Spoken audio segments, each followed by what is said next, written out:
Friends, this is Sonika. और आप कैसे हैं? आज हम बात करेंगे मई की 3वीं की, मई की R1 की। 3वीं तो 10 तारीख के बाद या फिर 13 तारीख के बाद स्टार्ट होगी।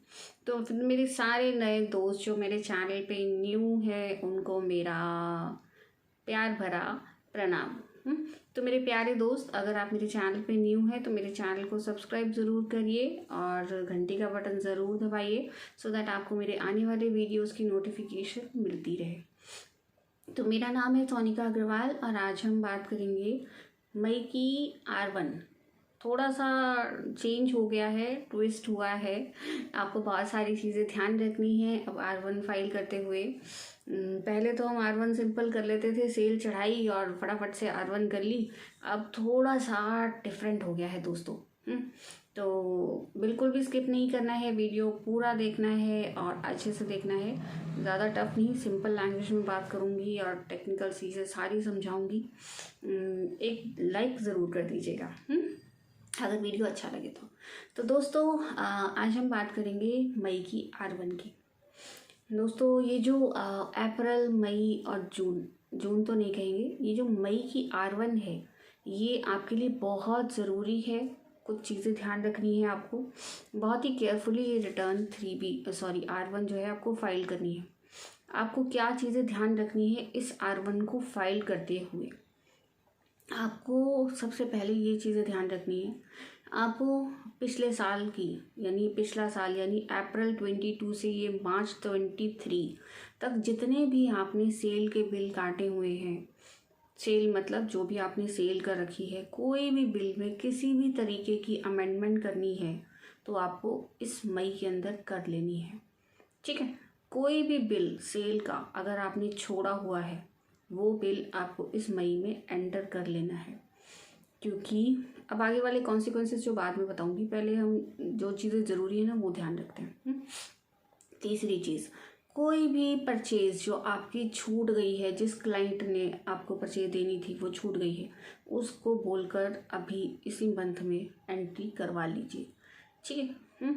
और भी कोई ई वे बिल बहुत ज़रूरी है।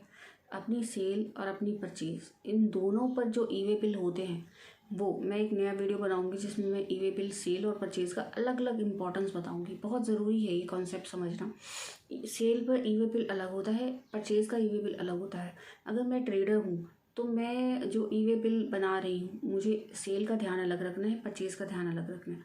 ये सारी चीज़ें आपको ध्यान ई वे बिल का बहुत ज़रूरी है। सारी कॉपियाँ निकाल के पूरे साल की मतलब अप्रैल 22 से लेके इस मार्च 23 तक के सारे ई वे बिल, परचेज हो या सेल हो, फाइल बना लेनी है।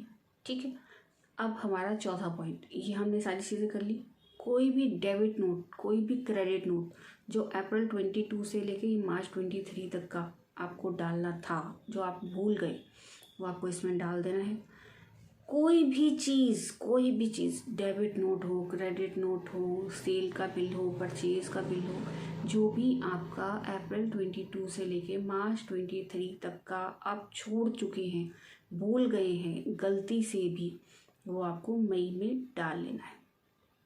भूलना बिल्कुल नहीं है, भूल गए तो आगे सब कुछ बंद होने वाला है। इस जून से पिछला साल बंद होने वाला है। अब मैं आपको बताती हूँ इस जून से पिछला साल बंद कैसे होने वाला है।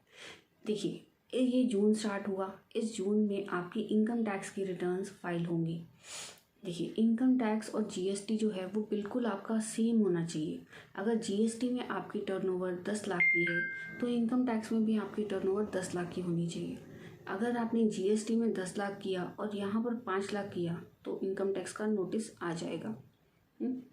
अगर आपने जीएसटी में 10 लाख किया और इनकम टैक्स में 20 लाख कर लिया, मतलब कुछ भी 10 लाख से ऊपर कर लिया, तब भी इनकम टैक्स से नोटिस आ जाएगा। ये जो डिपार्टमेंट है ना फ्रेंड्स, दोस्तों, ये GST, income tax, MCA, banks और भी बहुत सारी अथॉरिटीज़ जो आप सोच भी नहीं सकते मैं कह रही हूँ, ये सारी जो है ना वो सब आपस में लिंक हो गई है। ये सब इनकम टैक्स डिपार्टमेंट को इन्फॉर्मेशन देती है। तो ये रिटर्न, ये जो जून की रिटर्न, जून में जो आप इनकम टैक्स की रिटर्न फाइल करेंगे पिछले साल की, उसमें सारी चीज़ें मैच होनी चाहिए जीएसटी से। उसमें आपकी सारी चीज़ें, चाहे जीएसटी की सेल है, चाहे जीएसटी की परचेज है, चाहे एक्सपेंसेस हैं, जो भी हैं whatever, debit note, credit note, e way bill तो बहुत ज़रूरी है, मैं आपको अलग एक वीडियो बना के दूंगी इस पर।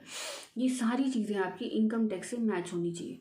अगर आपका इनकम टैक्स और जीएसटी मैच नहीं होता है तो आपको नोटिस पक्का आना है, क्योंकि income tax department, GST department, MCA और बहुत सारे डिपार्टमेंट सारे एग्रेसिव हैं। नोटिस धड़ल्ले से इशू हो रहे हैं। अभी आपने मेरा ईपीएफओ वाला नई वीडियो देखा तो वो भी देखिए, ईपीएफओ के नोटिस इशू हो गए, लाइन लगी पड़ी है नोटिस की। कंप्लायंसेस में जाना आसान होता है, कंप्लायंसेस को अगर गलती से भी आपने छोड़ दिया तो नोटिस की बाढ़ लग जाएगी।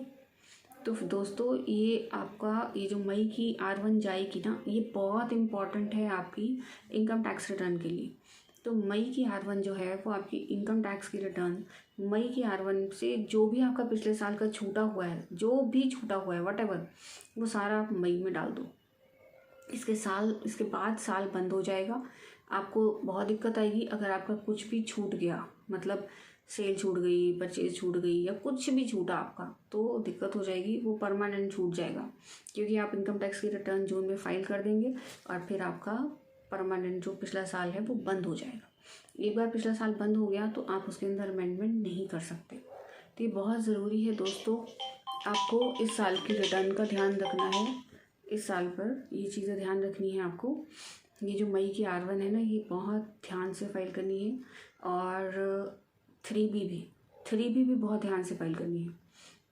3B में आपका टैक्स आएगा, आपका परचेज आएगा, जो आपका सेट ऑफ हो रहा है वो आएगा, और कुछ भी चीज़ें, मतलब आपको कोई भी आईटीसी रिवर्स करना है तो आप 3B में रिवर्स करें। आपने पिछले साल से रिलेटेड कोई भी आईटीसी गलत ले रखा है या कुछ ले रखा है तो उसको 3B में रिवर्स कर लीजिए। ये बहुत सारी ज़रूरी चीज़ें हैं जो बहुत ध्यान देने वाली हैं। अगर आप नहीं ध्यान देंगे तो आपको नोटिस आने के पूरे चांसेस हैं। तो ये दोस्तों, आई होप आपको ये पूरा वीडियो अच्छे से समझ आ गया होगा। अगर कोई चीज़ नहीं समझ आई तो मैं अपना नंबर व्हाट्सएप का नीचे आपको डिस्क्रिप्शन में दे दूँगी। आप मुझे कॉल भी कर सकते हैं, व्हाट्सएप भी कर सकते हैं, और कोई भी क्वेरी हो आप मुझे कमेंट भी कर सकते हैं, मैं कमेंट का भी रिप्लाई करूँगी। तो दोस्तों, अगर कोई चीज़ ना समझ आई, इस वीडियो को रोक कर या वीडियो पूरा देखकर 3-4 बार वीडियो देख लीजिएगा, तो बहुत आसानी से समझ आ जाएगी। बहुत ही टफ नहीं है, बहुत ही आसान है। ध्यान रखना है बस, इनकम टैक्स और जीएसटी मैच होना चाहिए। अप्रैल 22 से लेके मार्च 23 तक का सारा कुछ मैच, क्योंकि आपकी जब रिटर्न जाएगी तो आपको दिक्कत होगी।